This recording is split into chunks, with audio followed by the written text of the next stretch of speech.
Ring around the roses, pocket full of posies. Ashes, ashes, we all fall down.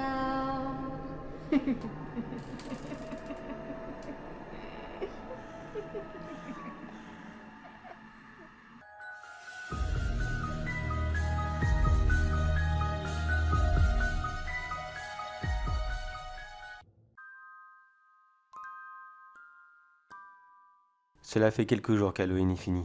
Mais pourtant, pour moi, ce n'est jamais, jamais la fin. Ça s'est passé il y a tellement longtemps maintenant. Mais j'en souffrirai jusqu'à la fin de mes jours. Ça s'est passé il y a 10 ans, il me semble. Oui, je crois. À cette époque, j'étais encore jeune. C'était à l'époque de ma dernière tournée d'Halloween. Vous savez, cette fameuse tournée où on se déguise et qu'on part avec ses amis chasser des bonbons. Oui, maintenant je suis beaucoup trop vieux pour ça. Même à l'époque, cela faisait un peu ridicule vu mon âge. Mais bon, on s'était juré que c'était la dernière. Alors on voulait faire quelque chose de beau, de grand, la plus belle chasse qu'on avait jamais fait. Nous avions commencé à 18 heures, et nous avions bien l'intention, moi et mes amis, de faire l'intégralité de la ville. Du moins c'est ce qui était prévu sur le papier, car malheureusement cette ville était bien trop grande, et on s'est vite rendu compte que peu de gens nous ouvriraient leurs portes après minuit, afin de nous distribuer des bonbons. Il était 23 heures quand nous avions l'intention d'arrêter. Mais une petite dernière, ça ne fait pas de mal. Après tout, on ne sait jamais. Une belle perle rare, comme ces légendaires œufs en chewing-gum, qui sont devenus si rares à trouver de nos jours. Nous nous sommes donc rendus sur le pas de cette porte, tout fiers de nous, aiguisant notre dernier et plus beau sourire de la soirée. Nous avons frappé et attendu. Personne n'est venu nous voir. Alors finalement nous avons sonné à la porte, bien qu'il y avait écrit sur la sonnette de ne pas sonner. Ça, j'avoue que je ne comprendrai jamais ce système. Mais toujours aucune réponse. Tout le monde nous avait ouvert la porte ce soir-là. Je me rappelle bien, car ce détail avait une grosse importance. Pour fêter notre dernière soirée de chasse, nous avions décidé de mettre la formule « un bonbon ou un sort » à exécution. Et celui qui aurait eu le malheur de ne pas nous ouvrir la porte, ou alors de ne pas nous donner de bonbons, aurait reçu une grosse quantité d'œufs pourris collés sur les vitres de sa maison. J'avoue quand j'y repense que c'était mal. Mais à cette époque, à nos yeux, ce n'était que de simples œufs. Un simple petit coup de chiffon et puis voilà, tout a disparu. Après avoir attendu quelques minutes. Car oui, nous avions vraiment l'intention de recevoir ces bonbons. Nous n'avions vu personne ouvrir la porte. Alors nous avons donc décidé à exécuter notre farce. Nous avons fait quelques pas en arrière, œufs en main, prêts à les lancer. Prêts dans notre élan, nous n'avons pas fait attention à la porte qui s'est finalement ouverte. Et de celle-ci, un vieux monsieur en est sorti, avec un panier de bonbons, qui je dois dire était bien rempli. Le vieil homme a directement commencé par s'excuser, lui disant qu'il avait beaucoup de mal à se déplacer en ce moment. Mais malheureusement le mal était fait, et nous ne pouvions pas arrêter les œufs, qui étaient déjà en vol. Sur les 6 que nous avions lancés, 4 ont atterri sur la maison, et 2 sur le vieil homme lui-même, qui en fut tellement surpris qu'il en lâcha les bonbons sur le sol, les laissant se répandre et faisant perdre ainsi la précieuse marchandise. Le visage du vieil homme changea de tout au tout. Il avait au début un grand sourire, rempli de joie et de malice, pour au final se changer à un regard de colère et de mépris, lancé envers moi et mes camarades. Le vieil homme avança lentement dans notre direction, et commença à nous injurier très fort. Bien sûr nous nous sommes excusés, mais cela n'a pas suffi, car malheureusement le mal était fait, et pris dans sa colère, le vieil homme fit un AVC devant nous, tombant lourdement sur le sol. L'un de mes amis prit son téléphone et appela directement les pompiers. Mais quand ils arrivèrent sur place, il était déjà trop tard. Le vieil homme était mort. Nous avons passé le reste de la nuit au commissariat, afin d'expliquer la situation, et que cela n'était qu'un regrettable accident bien sûr. Et c'est ce que la police en convenut. Comme je vous l'ai dit, nous étions mineurs à cette époque. Il ne pouvait pas grand-chose contre nous à la base. Mais de plus, cela était réellement un accident. Et puis le vieil homme était d'un âge très avancé, car son médecin l'avait confirmé durant le procès qui a suivi peu de temps plus tard, qu'il avait beaucoup de problèmes de cœur depuis quelque temps, et que cela ou autre chose, et qu'autre chose de plus bénin encore, aurait pu provoquer cet AVC, mais la différence est qu'il serait mort seul chez lui, et qu'il aurait été certainement découvert plusieurs jours plus tard. Une fois acquittés de cela, moi et mes amis avons essayé de reprendre une vie normale. Mais nous avions toujours l'impression d'être suivis, observés, comme si quelque chose était là, à surveiller le moindre de nos faits et gestes. Mais on ne le voyait que le soir d'Halloween. Tous les soirs sans exception, je vois cet homme, le même vieil homme, qui est mort chez lui ce soir-là, qui est devant chez moi. La première fois que je l'ai vu, l'année même qui a suivi sa mort, il était à l'autre bout de la rue. Sur le coup, j'étais terrorisé, et j'ai bien cru que la peur me faisait voir des bêtises. Mais il a passé toute la nuit ici, à me regarder, fixement dans les yeux, avec ce regard de mépris et de colère qu'il avait, le soir de sa mort. Mes amis aussi l'ont vu ce soir-là, et chaque année cela s'est répété, à la différence qu'à chaque fois, il se rapprochait un peu plus. Cet esprit frappeur voulait nous passer un message, bien sûr. Ce qui lui est arrivé était dû au fait que les derniers instants de sa vie avaient été très longues et très calmes, surtout dans ses déplacements et ses mouvements. Alors notre descente aux enfers aussi serait mou, calme et très longue. Mes amis sont tombés les uns après les autres. Il ne les a pas attrapés, bien sûr, car comme je vous l'ai dit, il veut savourer notre visage de peur que nous avons chaque année. Alors les autres se sont simplement donné la mort, un soir de trop, où ils ne pouvaient vraiment plus le supporter. Comme je vous l'ai dit au début de mon récit, Halloween est passé il y a quelques jours, et cette fois-ci le vieil homme n'était pas de l'autre côté de la rue, encore moins sur elle-même, et non plus dans mon jardin, mais collé à ma fenêtre. Il était là, et tapotait lentement celle-ci, avec le bout de sa canne, comme s'il voulait me faire comprendre que cette année, c'était la dernière. Mais je n'ai vraiment pas envie de savoir ce qu'il va me faire. J'enregistre donc ce dernier petit message, afin de dire adieu à tous ceux qui l'entendront. Et j'aimerais pouvoir m'excuser auprès de tous ceux que je ferai du mal en partant trop tôt. Mais croyez-moi que je ne peux plus vivre comme ça. Cela est devenu complètement au-dessus de mes forces. Et à la famille du vieil homme, si un jour vous avez ce message, je n'ai jamais eu le courage dans la vie de vous le dire, sûrement à cause de la honte. Mais sachez que je suis vraiment désolé de ce que j'ai fait à votre grand-père. Même si cela est complètement impardonnable, au moins dites-vous pour vous rassurer que les dernières années que j'aurais vécues auront été les pires que je n'aurais jamais connues. Sur ce, adieu.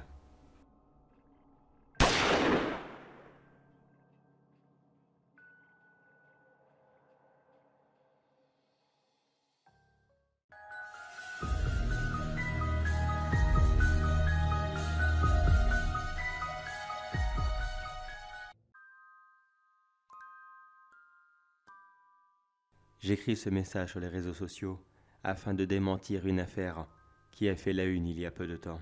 Vous l'avez sûrement tous vu, il s'agit de l'affaire de l'attaque d'un animal qui a eu lieu dans une clinique vétérinaire. Comment je sais qu'elle est fausse? C'est simple, j'y étais moi-même. Mais laissez-moi tout vous raconter depuis le début. J'étais de garde ce soir-là à la clinique. Une petite soirée calme, et rien de bien méchant, juste quelques chiens que je devais surveiller à cause d'un traitement très lourd qu'ils avaient reçu plus tôt dans la journée. Mais à part cela, je m'attendais à avoir une soirée très calme. Enfin, du moins, c'est ce que je pensais. Dans les alentours de 2 heures du matin, un homme est entré dans la clinique. Il portait un très gros chien. Cela devait être un bâtard, croisé labrador dalmatien, déjà un très bel et très gros animal. Le chien était conscient, mais dans un piteux état. Il ne cessait de faire des petits bruits de douleur et avait visiblement les pattes arrière cassées. L'homme se présenta rapidement et me précisa qu'il n'était pas le propriétaire du chien. Simplement un automobiliste, qui s'était trouvé au mauvais endroit au mauvais moment, et qui avait renversé ce pauvre animal. Il me l'avait déposé par acquis de conscience, mais il ne voulait rien avoir à faire avec lui. S'il fallait lui faire des traitements, des opérations ou même l'euthanasier, il refusait complètement de mettre le moindre centime. À ses yeux, il l'avait apporté, cela était déjà pas mal. Personnellement, je pense que ce n'était qu'une ordure, qui avait renversé un chien mais qui n'avait pas le courage d'assumer cet acte, et pour se donner bonne conscience à lui-même, il avait fait le minimum en me le déposant. Il ne voulut même pas remplir de paperasse, ne serait-ce que pour donner son nom, ni quoi que ce soit. Il déposa le chien, s'expliqua rapidement, et repartit aussitôt, sous prétextant qu'il était en retard à son travail, et qu'il ne pouvait pas se le permettre.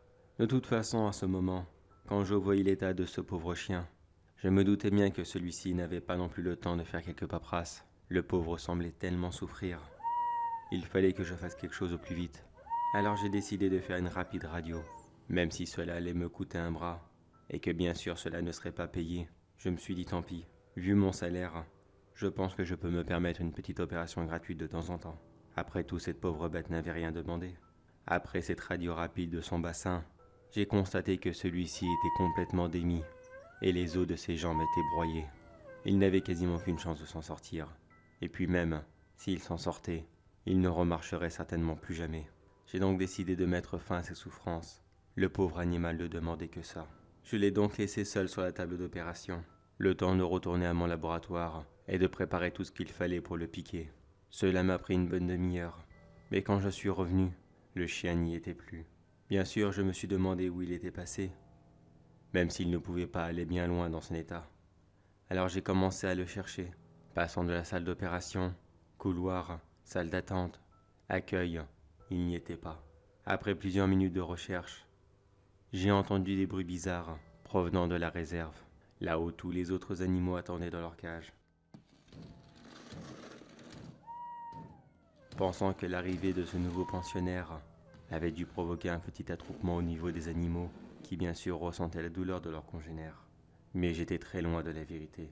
En arrivant devant la porte de la réserve, j'ai entendu des bruits très bizarres. Ce n'étaient pas des bruits d'appel à l'aide, ou d'autres aboiements de chiens heureux.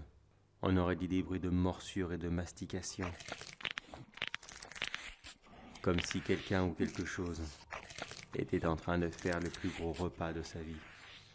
J'ai donc prudemment ouvert la porte et j'ai découvert le chien qui visiblement, par je ne sais quel miracle, était maintenant en pleine forme et complètement libre de ses mouvements.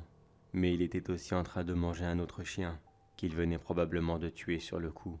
Il n'y avait pas que ce chien, un simple petit lévrier. Quasiment tous les autres chiens étaient morts, les chats aussi, et autres petits animaux qui vivaient dans la réserve.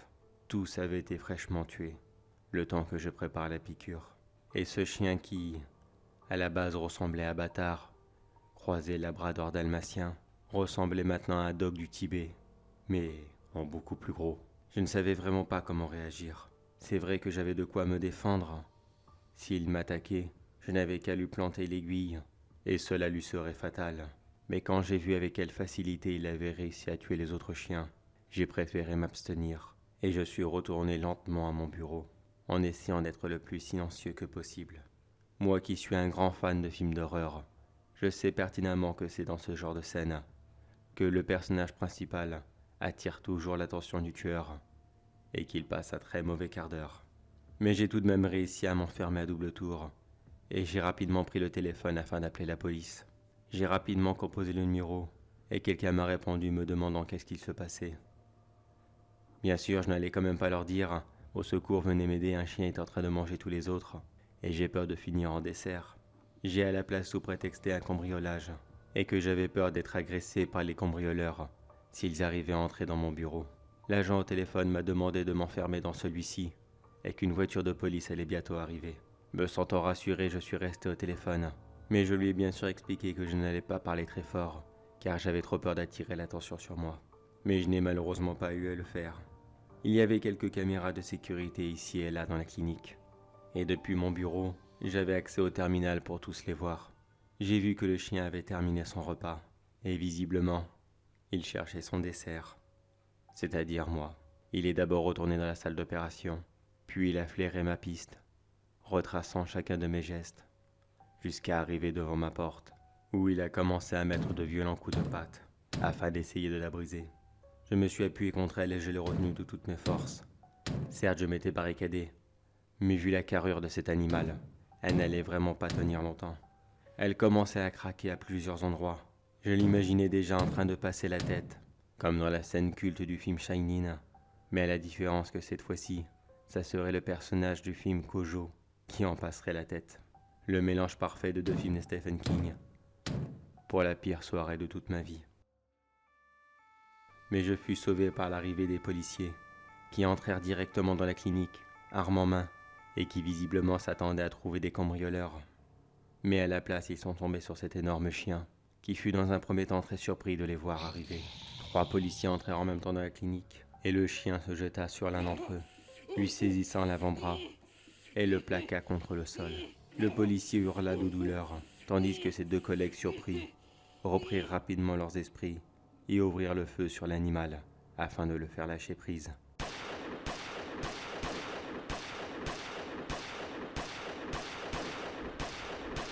Ils vidèrent leur chargeur et lui infligèrent plusieurs blessures mortelles. L'animal relâcha son emprise sur sa proie et il commença à prendre la fuite à travers la clinique. Mais il n'eut pas le temps d'aller très loin. Il se vida très rapidement de son sang et mourut en plein milieu du couloir. L'un des 2 policiers ramassa son collègue et le mirent dans leur voiture, alors que l'autre commença à m'appeler afin de me faire sortir de ma cachette. J'ouvris lentement ce qu'il restait de la porte de mon bureau et je courus rapidement dans leur direction. J'avais pu voir l'intégralité de la scène depuis le moniteur de mes caméras et je savais que cela n'avait pas été beau à voir. Ils me conduirent rapidement à leur poste de police et je fus longuement interrogé sur ce qu'il s'était passé. Leurs collègues avaient été emmenés à l'hôpital et tirés d'affaire, mais ils me reprochèrent de ne pas avoir expliqué la raison de mon appel et que cela les avait mal préparés à l'attaque d'un chien. Je me suis excusé bien sûr et je me suis justifié en leur racontant la vérité, que j'avais très peur qu'ils ne viennent pas, si cela était pour une excuse aussi bidon, et que je ne pouvais vraiment pas rester tout seul dans la clinique ce soir-là. Sinon Dieu seul sait ce qu'il me serait arrivé. Puis j'ai raconté l'intégralité de l'histoire. Le passage de l'homme à la clinique, le fait qu'il avait déposé le chien, est parti quasiment aussitôt, ma tentative de l'euthanasier, et tout ce qui était arrivé avec la police. L'un d'entre eux m'expliqua que j'aurais pu facilement être arrêté pour tentative de meurtre, car après tout, j'aurais pu dresser ce chien afin qu'il attaque les policiers qui entraient au fur et à mesure dans sa clinique. Mais je fus vite innocenté grâce à mes caméras de sécurité qui avaient filmé l'intégralité de la scène, y compris celle du parking, qui avait filmé la voiture de l'homme qui m'avait déposé le chien à toute vitesse et qui était reparti aussitôt. Grâce à cette vidéo, cet homme avait pu être retrouvé, et celui-ci raconta la même version, à quelques détails près. D'après lui, il n'avait pas écrasé le chien. Enfin du moins, pas volontairement. C'était lui qui s'était jeté sur sa voiture. Il avait quasiment apparu de nulle part, et s'était jeté à toute vitesse sur son pare-brise. Malheureusement pour lui, le chien avait été assommé pendant l'impact, et l'homme ne savait pas quoi faire à part déposer le chien dans la clinique. Et comme je vous l'ai dit plus tôt, oui, c'était une belle ordure, car son intention première était d'avoir un papier de son passage à la clinique, afin de se faire rembourser par l'assurance pour son pare-brise qui avait littéralement éclaté. Mais pendant notre conversation, il avait vu l'heure beaucoup trop tardive pour lui, mais il avait dû partir très vite afin de se rendre à son travail. Et j'ai donc été acquitté de tout soupçon, puis je suis rentré chez moi. Aujourd'hui, je ne fais plus de garde de nuit tout seul. Le directeur de la clinique, qui a lui aussi vu l'intégralité des vidéos, comprend totalement ce choix et a décidé que les équipes resteraient toujours par 2, même celles de jour. Mais maintenant, j'ai plusieurs questions en tête. Est-ce que l'automobiliste serait mort si le chien avait réussi à l'attraper et le sortir de sa voiture? Serais-je mort moi aussi si la police ne serait pas arrivée à temps? Et puis, qu'est-ce que c'était ce chien? J'essaie de me rassurer en gardant en tête l'idée que c'était un chien enragé. Mais j'ai déjà vu des chiens avec la rage. Et croyez-moi, celui-ci n'en était pas un. Vous avez déjà vu, vous, un chien guérir d'une façon miraculeuse pour après reprendre sa chasse et manger ainsi plusieurs créatures qu'il avait facilement tuées? Non, si je dois avoir un avis final pour cette soirée, je dirais que ce soir-là, j'ai vu un loup-garou.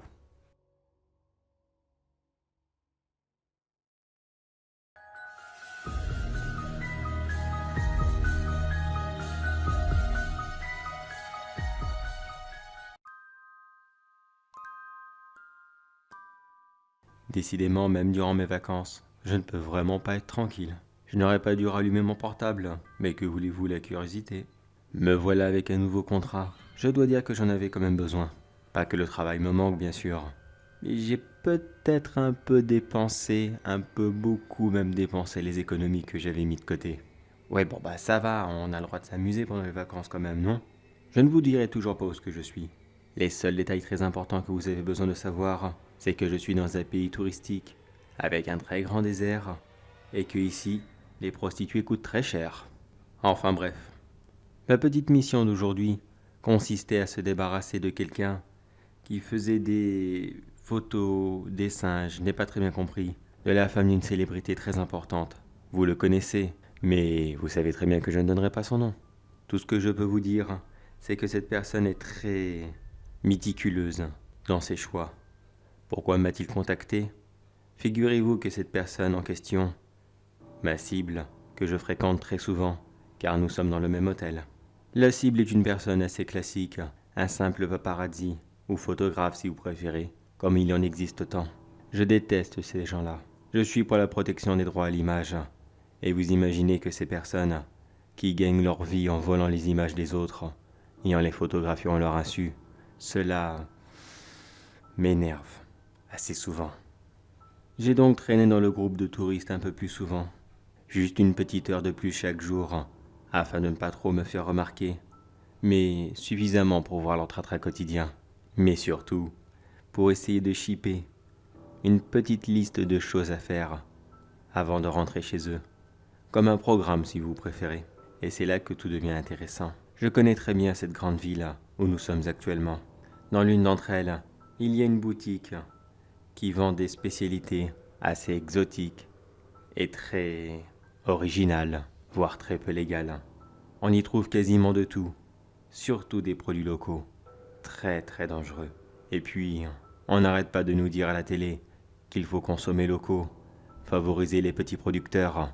Alors voilà, d'un certain sens, pour une fois, je vais faire quelque chose de bien.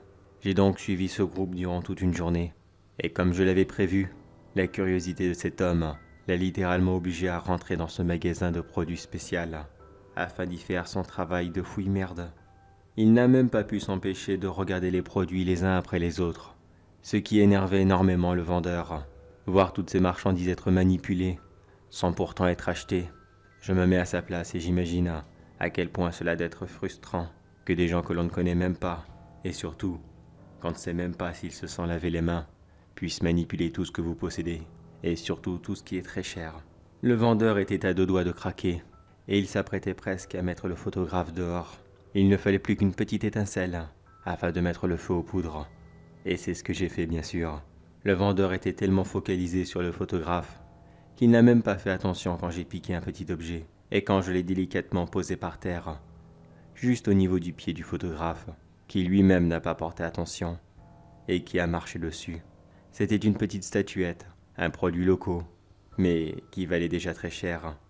Les 2 hommes ont eu une énorme dispute dans le magasin, devant les autres clients abasourdis qui n'osaient même pas les séparer. J'ai donc profité de l'occasion et j'ai piqué un petit animal de compagnie que possédait le vendeur. Animal de compagnie et marchandise, pour ceux qui voulaient bien y mettre le prix bien sûr. Un simple petit scorpion. Il paraît qu'on en trouve partout, mais celui-ci était une espèce assez rare et peu de gens en possédaient. C'est pile ce que j'avais besoin. Maintenant que j'avais cette petite bébête, je n'avais plus qu'à rentrer à l'hôtel et attendre que la nuit passe. J'ai donc continué à pratiquer mes activités touristiques, comme si de rien n'était. Après tout, je reste en vacances tout de même. C'est à peu près vers 4 heures du matin, quand le photographe a enfin décidé de rentrer chez lui, après une soirée très bien arrosée. Beaucoup trop même, vu son état de titubance, que j'ai décidé de passer dans sa chambre, afin d'y déposer un petit colis. Cet homme était complètement ivre, et totalement affalé sur son lit. Il était sûrement bien parti pour dormir jusqu'à 4 heures de l'après-midi. Mais disons que la petite bébête que j'ai posée à côté de lui, ce très cher petit scorpion, a décidé de lui monter dessus et à se poser tranquillement sur son nouveau perchoir. Mais à l'instant que l'homme a commencé à sentir les petites pattes grimpant sur son ventre, il a par réflexe tenté de l'écraser, ce qui bien sûr a déplu à cet arachnide, qui s'est empressé de le piquer. Une piqûre mortelle qui ne l'a même pas réveillé. Quelle ironie quand on y réfléchit. Je déteste tellement les photographes et paparazzi. Et finalement, quand j'ai eu l'occasion de pouvoir en tuer un, je l'ai fait mourir dans son sommeil, sans la moindre douleur. Beaucoup de mes victimes qui pourtant ne m'avaient rien fait ont connu des fins beaucoup plus tragiques que ça. Il est mort quelques heures plus tard. Enfin, je suppose bien sûr, je n'ai pas été vérifié. Je savais très bien que la piqûre était mortelle. J'ai juste laissé le scorpion en liberté, sachant qu'une femme de ménage viendrait le trouver le lendemain. Et c'est exactement ce qu'il s'est passé. Le scénario habituel, la femme de ménage qui hurle, les voisins qui viennent voir, les hurlements des âmes sensibles, La police qui arrive, la paperasse, etc., etc. Vous connaissez la chanson maintenant. Le scorpion a lui aussi été très rapidement retrouvé. Et comme je l'avais prévu, seul le vendeur de la boutique en possédait quelques exemplaires à plusieurs centaines de kilomètres à la ronde. Et étonnamment, tiens, c'est bizarre, il lui en manquait un. Pourtant, il n'en avait vendu à personne. Quelle coïncidence, dis donc.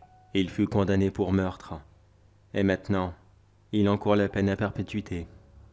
Et moi, je me retrouve avec une nouvelle petite somme qui vient juste d'arriver sur mon compte en banque. Cela tombe bien, j'ai rendez-vous dans quelques minutes. Et j'ai bien l'intention de passer une nouvelle très bonne soirée. Plus qu'une petite semaine à en profiter. Car je continue à checker mes messages. Et visiblement, il y a d'autres contrats m'attendent. Et cette fois, ça risquera d'être un peu plus sanglant.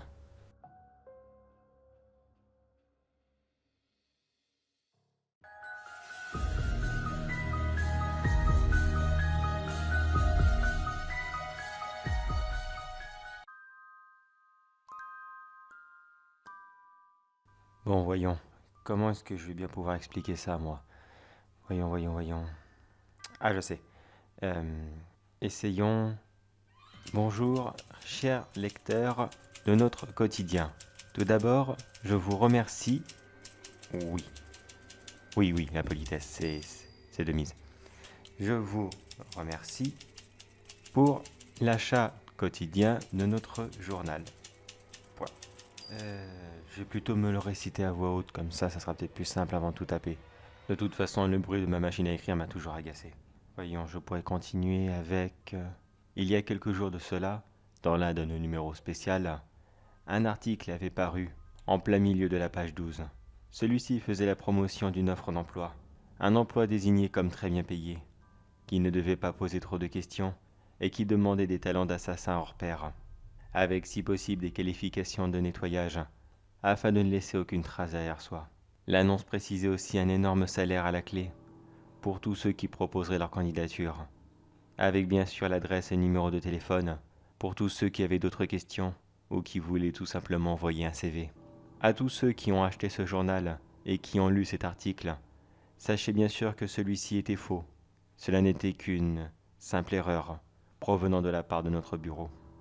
Pour être plus précis, un simple canular que nous nous passons entre collègues afin d'essayer de casser notre train-train quotidien et qui a malheureusement échappé à notre vigilance et s'est retrouvé au milieu d'autres articles plus sérieux. Je vous remercierai donc, chers lecteurs, d'arrêter d'appeler ce numéro, car son véritable propriétaire est très agacé et il est inutile d'envoyer vos CV à cette adresse, car vous ne recevrez aucune réponse de sa part. Cordialement, le directeur de votre quotidien préféré. Voilà, ça m'a l'air bon, dans l'ensemble. J'ai tout dit ce qu'il y avait à dire. Même si une grosse partie de cela est vrai, au moins j'arrêterai de me faire harceler par cette entreprise qui croule sous les demandes. Je dois avouer que ce n'est pas la première fois qu'une erreur arrive. Des mots mal conjugués, des titres mal placés, ou des images sorties de leur contexte, nous ont souvent fait défaut. Mais alors, une véritable entreprise d'assassins qui cherchait à faire une petite pub, mais qui a paru beaucoup trop grosse à leurs yeux et qui les a submergés de demandes d'emploi, et surtout qui a failli les faire dénoncer à la police. En même temps, ils s'attendaient à quoi, bordel? Ce qui est sûr maintenant, c'est que je ne peux plus m'amuser à remettre cette annonce dans le journal. Même en tout petit dans un coin, les gens remarqueraient directement qu'il ne s'agit pas d'une arnaque s'il apparaît 2 fois de suite. Enfin, du moins, plusieurs pourraient se poser des questions. À moins que j'invente justement un propre journal. Un journal plus spécial. Un journal qui serait désigné pour un certain type de client. Et pourquoi pas le journal des tueurs? Non, trop cliché. Oh, je trouverai bien un nom plus tard. Je pense que je tiens à une très bonne idée. D'ici quelque temps, je vais devoir passer quelques coups de fil pour essayer de lancer ce nouveau journal. Mais il y a de fortes chances que la date d'aujourd'hui, 8 juin 1955, reste gravée dans la mémoire de tous les assassins du monde, comme étant leur première offre d'emploi générale qu'ils pourront tous utiliser. Et peut-être même que dans plusieurs années, les tueurs continueront à l'utiliser. Enfin, je ne m'avance pas. Il faut d'abord qu'ils se lancent. Croisons les doigts et lançons-nous dans l'aventure de l'offre du meurtre.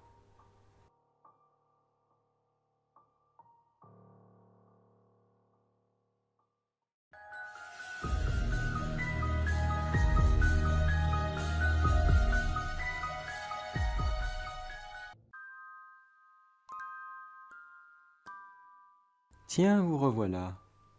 Ça faisait un moment, dis donc. Un moment que vous n'êtes pas venu voir de pauvres innocents se faire torturer de multiples façons, et pour au final être exécutés. Oui, il s'agit toujours de moi, la fameuse entité. Mais je ne me montrerai pas ce soir non plus. Il faut bien garder un minimum de mystère.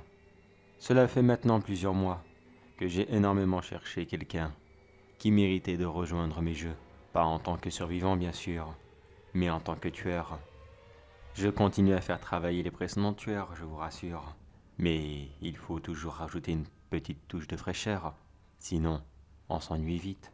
Cette fois-ci, j'ai trouvé quelqu'un, enfin du moins, quelque chose d'assez original. Car figurez-vous qu'il n'a jamais été humain. Comme beaucoup d'autres tueurs, me direz-vous. Mais celui-ci n'est qu'un animal. Présenté comme ça fait beaucoup moins peur, bien sûr. Mais laissez-moi vous parler de ce petit Bruce. Ce fameux requin que vous avez tous connu dans les films Les Dents de la Mer. Figurez-vous qu'il existe bien. Toutes ces histoires sont vraies. Les attaques de requins, des chasseurs qui viennent s'en débarrasser, afin que les plages soient sûres, que les touristes viennent en masse pour les polluer, et que les commerçants s'enrichissent, pendant que l'écosystème du monde, lui, ne cesse de souffrir de toutes ces bêtises que vous vous accordez de temps en temps. Mais dans cette histoire, Bruce n'est pas le méchant. Peut-on dire d'un animal qu'il est méchant, qu'il est cruel, sous prétexte qu'il tue? Connaissez-vous beaucoup d'animaux comme cela, qui tuent pour le plaisir? Oui, bien sûr, il en existe, mais tellement peu, par rapport à l'espèce humaine. Et vous qui avez vu Bruce, un monstre sanguinaire, un grand requin blanc mangeur d'hommes, alors qu'en réalité, il ne s'agissait que d'un vieux mâle, qui avait beaucoup de mal à chasser ses proies favorites, comme les phoques et les tortues. Malheureusement, de multiples blessures, causées au fur et à mesure de sa vie, l'ont poussé à chasser l'homme, alors que croyez-moi, il n'en est vraiment pas fier. Sans vous vexer bien sûr, vous êtes tellement maigre et votre viande est tellement pauvre en graisse. Que voulez-vous qu'il mange dessus, le pauvre Bruce? Mais malheureusement, il n'a pas le choix. Et vous l'avez vu comme un monstre, comme un tueur sanguinaire, qui ne cessait de tuer pour le plaisir. Eh bien soit, si vous l'avez vu ainsi, il le deviendra. Mes nouvelles maps se passent au milieu de l'océan Pacifique. J'ai construit là-bas un véritable petit décor. Plusieurs petites plateformes flottant ici et là au gré du courant, mais toutes rattachées par des chaînes qui les empêchent ainsi de dériver trop loin. Sur ces plateformes, il y a bien sûr le générateur, relié par des câbles, et permettant ainsi d'ouvrir cet immense portail que j'ai mis tout autour de mon arène. Le décor habituel, me direz-vous. À la petite différence près que cette fois-ci, pour atteindre les générateurs, il faudra nager. Et je vous laisse deviner bien sûr qui sera dans l'eau, à surveiller le moindre fait et geste des survivants qui tenteront de passer. Oh, mais je ne suis pas un tricheur. Il y a une technique pour cela, bien sûr. À vrai dire, c'est plutôt Bruce qui est très désavantagé. Il a peu d'occasions d'essayer d'attraper les survivants. Quand ils entrent dans l'eau pour atteindre le générateur, et celui-ci pour repartir. Si les survivants sont assez intelligents, ils n'ont qu'à prendre un générateur chacun et prier très fort pour que leur traversée se passe bien. Le principe de l'union fait la force, comme des gnous traversant une rivière infestée de crocodiles. Seul le nombre permettra aux survivants de s'échapper vivants. Mais il est pratiquement impossible pour eux qu'ils réussissent à tous sortir. Et là vous vous demandez, quelle est la faculté spéciale de Bruce? Après tout, tous les autres tueurs en ont une. Il n'est qu'un requin, et il n'a rien de spécial physiquement par rapport aux autres. C'est pour cela que je veux lui donner un petit coup de main. Au moment que tous les générateurs seront réparés, la porte s'ouvrira de par elle-même. Pas besoin de tirer sur un levier et d'attendre. Point positif pour les survivants, mais point négatif pour eux. Au moment même où tous les générateurs seront finis, toutes les plateformes, ainsi que celles du départ, couleront. Alors qu'importe où qu'ils se trouveront, Bruce aura toutes ses chances pour les attraper. Mais maintenant j'ai hâte de voir. Justement, je regarde l'une de ces parties. Il ne reste qu'une seule personne. Et... ah, non, trop tard. Il s'est fait attraper lui aussi. Pour tous ceux qui ont été fans du film Les Dents de la Mer, croyez-moi que ces attaques sont bien plus intéressantes à voir en vrai que derrière un écran. Cela vous intéresserait-il de venir le voir? Eh bien écoutez, venez donc avec moi, faire une petite partie. On ne sait jamais, peut-être que vous arriverez à sortir en un seul morceau.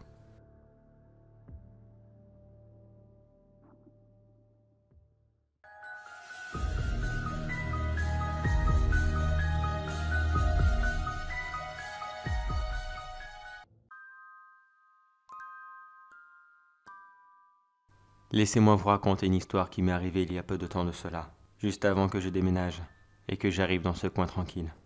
Je suis père d'une petite famille. Nous n'avons qu'un seul enfant, une fille de 6 ans, que nous aimons énormément, moi et ma conjointe. Nous avions toujours vécu dans notre ancienne maison, d'aussi loin que je m'en souvienne. C'était la maison de mes parents avant qu'ils ne décèdent. Je l'ai tout simplement hérité, puis j'ai rencontré ma chérie quelque temps plus tard. Nous nous sommes mariés et y avons emménagé tous les deux. Nous avons eu notre enfant 2 ans après, l'un des plus beaux jours de ma vie que je me souviendrai éternellement. Et les infirmières aussi, je pense. Stressé de la situation, je n'ai pu m'empêcher de sortir une petite pointe d'humour, et je leur ai demandé quand ils m'ont passé ma fille. Est-ce que vous avez trouvé un mode d'emploi livré avec ? Elles ont beaucoup ri, et ma fille aussi à ce moment-là a souri en me voyant. Je ne pense pas qu'elle avait compris la blague, mais moi j'ai su qu'ensemble on allait bien s'amuser. Entre le jour de sa naissance et les derniers événements que nous avons connus dans l'ancienne maison, il ne s'était rien passé de spécial. Nous étions monsieur et madame tout le monde, avec notre fille chérie, et nous vivions une vie heureuse et tout à fait tranquille. Mais tout a basculé un soir, où notre fille était partie se coucher toute seule. Puis quelques heures après, alors que j'étais encore dans le salon, en train de faire la vaisselle, j'ai commencé à l'entendre depuis sa chambre en train de tousser.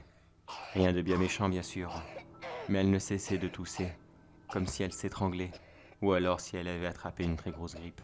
Je savais qu'elle avait tendance à téter ses doigts durant la journée. J'ai donc rationalisé, en supposant qu'elle s'était endormie avec, et que c'était le fait de les avoir dans la bouche qui devait la faire tousser. Cela a duré quasiment toute la nuit. J'ai eu trop peur de la réveiller. Le lendemain, quand je suis allé voir, elle se sentait très bien. La toux était partie, et elle n'avait pas de fièvre. J'ai donc supposé qu'elle tétait ses doigts, et j'ai passé le reste de la journée à lui faire un mini-discours, sans la réprimander bien sûr, sur les dangers qu'il y avait avec ce geste banal. J'avais pratiquement réussi à la convaincre, surtout quand je lui ai dit qu'elle allait devoir avoir un appareil dentaire, car téter ses doigts lui faisait un énorme écart dans la bouche entre ses deux mâchoires, et elle allait devoir y passer. Je ne l'ai pas vue téter ses doigts de toute la soirée. Apparemment ma stratégie a marché. J'étais très fier de moi, et nous avons continué le reste de la soirée, comme d'habitude bien tranquillement. Ce soir-là, je me suis couché plus tôt. J'avais énormément de choses à faire le lendemain, et je ne pouvais pas me permettre de rester éveillé très tard ce soir-là. Mais depuis ma chambre, j'entendais encore ma fille, qui ne cessait de tousser, comme la nuit précédente. Pour je ne sais pas quelle raison. Cette fois-ci encore, j'ai laissé faire, pensant simplement que ce tic serait beaucoup plus difficile à faire partir que je l'avais prévu. Et puis de toute façon, je n'avais pas le temps d'aller la réveiller, afin de lui expliquer que cela était dangereux. Elle n'allait pas non plus s'étouffer en pleine nuit. Dans le pire des cas, elle aurait vomi, et elle nous aurait rejoints dans notre chambre. La journée suivante, j'ai recommencé à lui expliquer. Mais cette fois-ci, elle me dit qu'elle ne l'avait pas fait, qu'elle n'avait pas tété ses doigts de toute la soirée, parce qu'elle ne voulait pas avoir d'appareil. Bien sûr que je l'ai cru. Elle devait le faire inconsciemment, pendant qu'elle dormait. Et durant cette 3e nuit, et aussi la dernière que nous avons passée dans cette maison, elle a recommencé à tousser très fort. Cette fois-ci, j'ai décidé d'aller la voir. Qu'est-ce que j'allais bien pouvoir faire? Je n'en avais aucune idée. J'ai pensé à plusieurs stratégies.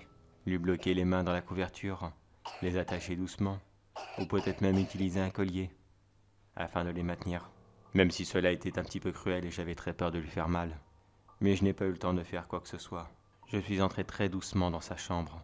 J'espérais dans un premier temps pouvoir essayer de lui enlever les doigts de la bouche, sans même la réveiller. Mais à l'instant même que je suis entré, j'ai vu cette immense silhouette noire, penchée au-dessus du lit de ma fille, et qui, avec ses longs doigts maigres, lui touchait le front, et par je ne sais quelle diablerie, la faisait tousser à foison. J'ai été effrayé, surpris, et en même temps très en colère. Cette chose, qu'importe ce que c'était, était en train de faire du mal à ma fille. Je ne sais pas comment, et je ne le saurai jamais, mais le fait était là. Elle toussait, et cette créature la maintenait sur place, alors qu'elle n'en était même pas consciente. J'avais tellement envie de lui sauter dessus, de lui attraper sa main afin de la briser, et de lui arracher ses doigts pour les mettre là où je pense. Mais j'ai rapidement réalisé que cette créature provenait de nulle part, car toutes les portes et fenêtres de la maison étaient bien fermées. Alors si elle apparaissait comme ça, elle pouvait aussi bien disparaître de la même façon. Je n'avais donc qu'une seule chance devant moi, afin d'essayer de la faire partir. J'ai donc été discrètement dans le salon, et j'y ai récupéré mon vieux fusil que je n'utilisais plus depuis très longtemps. Je l'ai chargé, et je suis discrètement retourné dans la chambre, où j'ai maintenu en joue la créature, qui ne portait absolument pas attention à ma présence, comme si elle était bien trop occupée à prendre un malin plaisir à torturer ma fille. J'ai pris plusieurs instants, afin d'être sûr d'être dans un angle, d'où je ne mettrais pas en danger ma fille, puis j'ai tiré dans ce qu'il me semblait être sa tête. La créature a hurlé de douleur, a regardé dans ma direction, puis a disparu. Bien sûr, le coup de feu a réveillé ma fille en sursaut, qui a eu le temps de voir cette créature quelques instants avant qu'elle ne disparaisse, et qui s'est mis à hurler de peur, ne comprenant pas ce qu'il se passait. Ma femme est arrivée en trempe dans la chambre quelques instants plus tard, me demandant pourquoi j'avais tiré comme ça, et qui avait hurlé. Je lui ai expliqué toute la scène. Bien sûr, elle ne m'a pas cru, et elle m'a même demandé d'aller ranger ça, et de ne plus m'approcher d'elle. Mais par chance, j'ai quand même eu la lucidité d'essayer de prendre une photo de la créature, avant même que je ne lui tire dessus. Cette simple photo, même si elle n'était pas très bonne, a suffi à convaincre ma femme, qui n'a cessé de la fixer avec un regard de tristesse pendant plusieurs longues minutes. Elle n'a rien dit d'autre à part « Il faut qu'on parte tout de suite ». Nous avons pris le minimum d'affaires, et nous sommes partis dans un hôtel, afin d'y passer le reste de la nuit. Le lendemain, nous sommes allés chez les parents de ma conjointe, et nous leur avons tout simplement expliqué que la maison était infestée de rats, et que nous ne pouvions pas y rester, et qui de toute façon, cela faisait un moment qu'on voulait changer de coin, et que cela était la meilleure des raisons pour enfin franchir le pas. C'était un mensonge bien sûr, mais on ne pouvait pas leur expliquer la vérité. Depuis, nous avons déménagé. Ma fille n'est plus jamais retournée dans l'ancienne maison. Nous avons tout simplement fait plusieurs allers-retours, et nous avons récupéré nos affaires très doucement. Nous avions très peur d'y aller en pleine nuit, et comme nous étions en période d'hiver, le soleil se levait assez tard et se couchait très tôt. Les journées étaient assez courtes pour déménager, mais maintenant ça y est, cela est fait. Mais maintenant que nous avons retrouvé notre petit confort et notre tranquillité, j'ai encore quelques questions en tête. Qui était cette créature? Pourquoi s'en est-elle pris à ma fille comme cela? Et surtout, pourquoi ma conjointe a fait cette tête en voyant cette photo? On peut être surpris en voyant quelque chose qu'on ne connaît pas, mais là il s'agissait plus d'un regard, comme si vous essayiez de reconnaître quelque chose que vous n'aviez pas vu depuis plusieurs années maintenant. Qu'est-ce qu'elle me cache comme ça?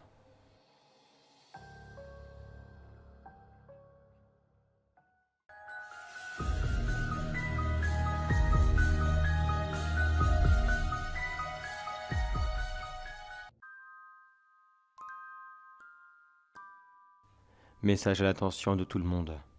Policiers, pompiers, qu'importe, tous ceux qui entendront ce message. Je suis l'agent de fourrière Brice Lorrain. Notre bureau a été appelé plus tôt dans la journée, de la part d'un cirque dont je tairai le nom. Mais je ne me priverai pas pour dire qu'il commence par Z, et qui de toute façon, tous les cirques ont le même nom. Pour signaler la disparition de l'un de leurs animaux. D'après eux, il s'agissait d'une panthère noire. D'après eux, l'animal était bien dressé, et très agréable avec les gens. Il n'y avait aucun souci là-dessus, mais ils désiraient la récupérer au plus tôt. Ils devaient vite repartir, et ils n'avaient pas le temps de se lancer à sa recherche. Moi et mes collègues sont donc partis à la chasse à la panthère. Le réel danger n'était pas qu'elle attaque quelqu'un, mais plutôt qu'elle ne sache pas comment se nourrir, et puis elle passerait du temps à l'extérieur, dans une petite forêt qui longeait justement la ville qui bien sûr, je tairai le nom, et plus l'animal risquerait de s'affaiblir, au risque de la voir mourir de faim ou de soif. Nous avons donc passé toute la journée à chercher dans les bois, en espérant pouvoir trouver au moins un petit signe de sa présence, n'importe quoi. Nous n'avons pas été déçus du voyage, malheureusement. Nous avions l'intention d'arrêter les recherches dans les alentours de 20 heures, mais un de mes collègues avait réussi à trouver des traces. Pensant que nous étions sur la bonne piste, nous avons donc continué. Même dans le noir complet, nous étions à l'affût. Le moindre petit indice, une autre trace, des excréments ou des marques de griffes sur un arbre, car peut-être que par réflexe, elle allait chercher à passer la nuit sur une branche, afin de se protéger de ce milieu hostile qu'elle ne connaissait absolument pas. Depuis le début des recherches, nous nous étions séparés, et nous avons continué comme cela, chacun de son côté, afin d'essayer de couvrir le plus de terrain que possible. Mais ce fut notre plus grosse erreur. Mon collègue et ami Jimmy a été le premier à en faire les frais. Il a juste eu le temps de nous appeler afin de nous dire qu'il l'avait trouvé. Et la seconde qui a suivi, nous entendions un hurlement au loin.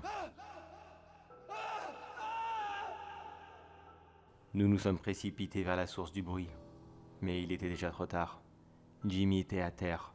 La panthère l'avait visiblement mordu au cou et le laissant lentement se noyer dans son sang. Nous étions tous perplexes. C'était impossible qu'elle réagisse comme ça. Les gardiens du cirque nous avaient assuré que c'était un animal agréable. Et puis tant bien même qu'il ne le soit pas. Jamais une panthère noire aurait pu penser à faire cela. Jamais. Ce fut le tour de mon ami Elliot à y passer en deuxième. Il n'avait pas eu le temps de rejoindre le corps de notre défunt collègue et n'avait pas vu de quoi la panthère était capable. Elle l'a eu au vol. Enfin du moins, on suppose. Personne n'a vu la scène. On a juste retrouvé son corps quelques minutes plus tard. Celui-ci n'a même pas eu le temps de hurler. Nous l'avons trouvé en chemin, alors que nous essayions de retourner à nos véhicules. Il était allongé sur le dos, et il y avait le devant du cou arraché, lui coupant ainsi la respiration et l'empêchant de crier. Ça a dû être une très longue agonie, où il s'est tout simplement étouffé, par manque d'oxygène. Il ne restait plus que moi et Guillaume à ce moment. Nous avons donc couru à notre voiture, afin d'essayer d'échapper à ce couloir de la mort. Mais quand nous sommes arrivés à notre voiture, la panthère était là, allongée sur le capot, et visiblement attendait notre arrivée avec impatience. Je dis panthère, mais qu'est-ce que cela pouvait être en vrai? Je ne saurais vous la décrire, car il faisait nuit. Mais si elle était réellement une panthère noire, alors elle avait battu tous les records du monde. Nous avons fait demi-tour, et nous sommes retournés dans la forêt, afin d'essayer d'y trouver une cachette, ou alors de la traverser, afin de rejoindre la ville et aller chercher du secours. Chacun de nos pas était une torture, prête à nous bondir dessus et en finir avec nous, car visiblement elle était suffisamment intelligente, ou alors assez entraînée, pour savoir exactement où frapper et comment nous avoir. Et c'est ce qu'il s'est passé. Mon ami Guillaume est tombé lourdement sur le sol, quand je me suis retourné à la panthère, que j'appelle encore comme ça, à défaut de savoir ce qu'elle est réellement, était sur son dos, et elle commença à lui attraper le cou avec son énorme mâchoire, afin de le broyer sur place. Paralysé de terreur, j'ai pu voir Guillaume lever légèrement la main dans ma direction, afin d'appeler à l'aide. Puis j'ai entendu tous les os de son cou se broyer lentement, sous la puissante mâchoire de cet animal. J'ai réussi par je ne sais quel miracle à sortir de ma peur. Puis je suis reparti, quand j'ai compris que je ne pouvais plus rien faire pour lui. Comment l'animal nous avait retrouvés? Elle devait avoir un flair très aiguisé, ce qui explique comment elle a fait pour nous attraper les uns après les autres. J'ai donc mis une certaine distance entre elle et moi. Puis j'ai retiré le plus possible de vêtements, et je me suis roulé dans la boue, comme le ferait un cochon pour s'amuser. Mais moi, c'était surtout pour masquer l'odeur que j'avais. Une forte odeur de terre pouvait masquer n'importe quelle présence. Puis je me suis caché dans le creux d'un vieil arbre, afin d'attendre que la nuit passe, et que je puisse enfin mieux voir ce qu'il m'entourait. Cela fait plusieurs minutes maintenant que tout est fini. Comment je le sais, me demanderiez-vous? C'est simple, j'ai vu la panthère noire. Mais comme je vous le disais, j'ai vu cette panthère de jour, et effectivement, il s'agissait bien d'une panthère. Mais pour une raison qui m'échappe, de jour, elle n'avait pas du tout la même taille que quand je l'ai vue sur le capot de notre voiture. Je ne saurais l'expliquer, mais croyez-moi, j'avais vraiment l'impression de voir un autre animal que celui que j'avais vu quelques heures auparavant. Alors qu'elle était encore en train de me chercher, j'ai entendu une voix l'appeler au loin, lui disant qu'elle devait venir, car ils allaient bientôt partir. J'ai tout de suite reconnu la voix du directeur du cirque, que j'avais entendu au téléphone et qui nous avait appelé à l'aide afin de la retrouver. Visiblement, cet enfant de salaud nous avait conduits dans un piège et savait pertinemment ce que cette panthère allait faire. Je vais attendre quelques heures encore, car le cirque doit bientôt partir, et même si la panthère n'est plus dangereuse de jour, je pense que le directeur du cirque, ou tous les autres membres du spectacle, ne me laisseront pas la chance de pouvoir rentrer en ville, afin de raconter cette histoire. Mais si j'y arrive, croyez-moi qu'ils iront tous pourrir en prison, pour tout le mal qu'ils ont fait. Je laisse cette bande dans le creux de l'arbre, afin d'être sûr qu'ils ne la trouvent pas. Si je n'ai pas donné l'alerte, et que quelqu'un d'autre l'ait trouvée, je vous en supplie, passez le message, et arrêtez-les au plus tôt. Sinon Dieu seul sait combien d'autres personnes encore se feront avoir par cette bête.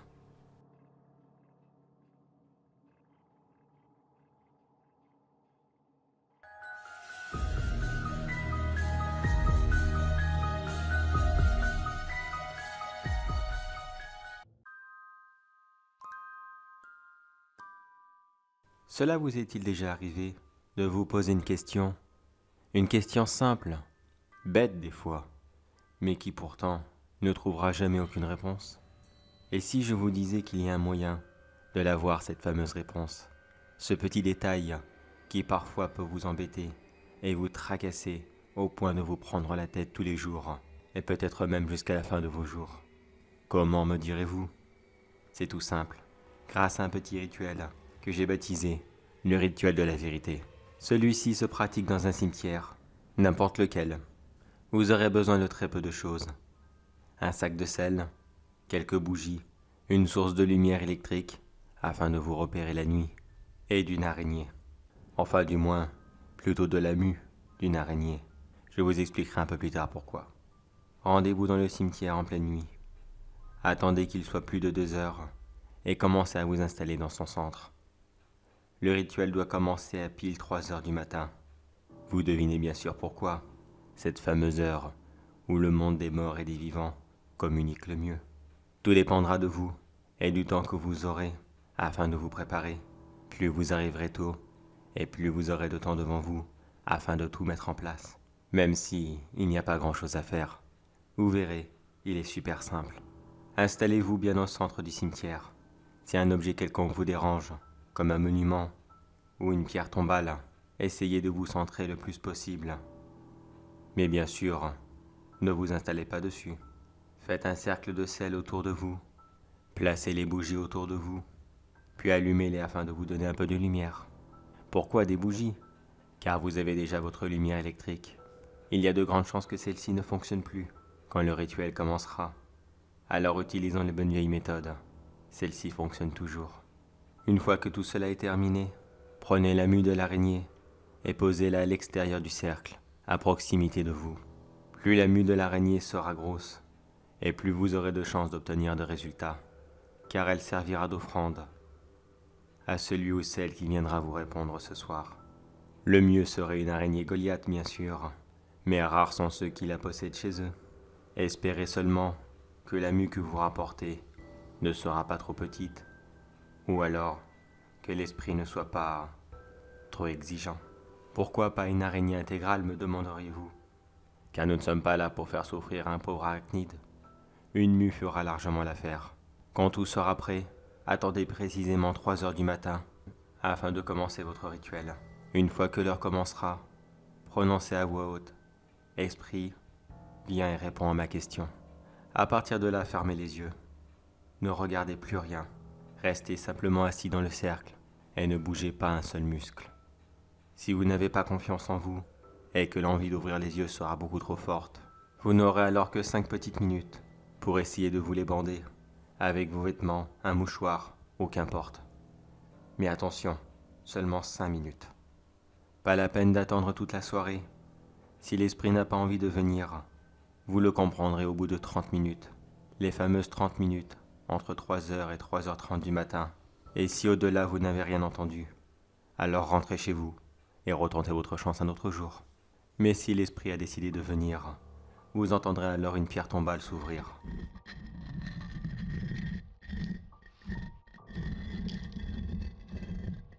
D'où exactement, vous n'aurez que votre ouïe pour vous guider. Il peut s'agir de n'importe quelle tombe. Il est quasiment impossible de prédire à l'avance laquelle s'ouvrira ce soir. L'esprit viendra à vous, avec le corps de celui qui vivait dans cette tombe, qu'il aura préalablement possédé. Il marchera, boitera, ou peut-être même rampera jusqu'à vous. Cela dépendra de l'état de décomposition du corps. Un moment qui, pour beaucoup, peut être insupportable. Mais croyez-moi, n'ouvrez surtout pas les yeux. Vous n'avez vraiment pas envie de voir la chose qui se dirige lentement dans votre direction. Techniquement, il ne vous veut pas de mal, mais vous risqueriez d'être traumatisé à tout jamais. Il s'arrêtera à un petit mètre devant vous. Posez-lui votre question, mais une simple question. Une qui peut se répondre par oui ou par non. Car malheureusement, l'état de décomposition du corps empêchera peut-être l'esprit de parler correctement, et il se contentera certainement de taper dans ses mains. Une fois que vous avez obtenu votre réponse, l'esprit prendra la mue de l'araignée, et il repartira dans sa tombe. Il repartira aussi lentement qu'il est arrivé, et là aussi, ne le regardez pas. Maintenant vous avez compris l'importance du sel autour de vous. Si vous ne l'aviez pas mis, peut-être que l'esprit n'aurait rien fait. Mais s'il n'aurait pas aimé votre question, ou si simplement, il avait la flemme d'y répondre, il vous aurait attrapé et vous aurait emmené avec lui dans sa tombe. Il a peut-être même tendu la main dans votre direction, fou de rage en entendant votre question, mais il s'est efforcé d'y répondre, et vous par chance, vous ne l'avez pas vu. Et voilà, félicitations à vous. Maintenant que l'esprit est retourné dans sa tombe, attendez qu'il soit plus de 3h30 du matin, puis éteignez les bougies. Vous pouvez rentrer chez vous. J'espère que la réponse que vous aurez obtenue vous satisfera. Si cela n'est pas le cas, retentez votre chance. Car après tout, qu'y a-t-il de mal à être trop curieux? Mais attention tout de même à cette même curiosité, car j'ai connu beaucoup de gens qui ont tenté ce rituel, et l'un d'entre eux, étant devenu beaucoup trop sourd de lui, après l'avoir pratiqué plusieurs fois, a finalement ouvert les yeux par curiosité. Et aujourd'hui, il séjourne dans un hôpital psychiatrique. Il n'a plus jamais prononcé le moindre mot, et l'un de ses premiers gestes a été de s'enlever ses propres yeux avec une petite cuillère. Maintenant, je vous pose la question une dernière fois. Êtes-vous vraiment sûr de vouloir connaître la vérité ?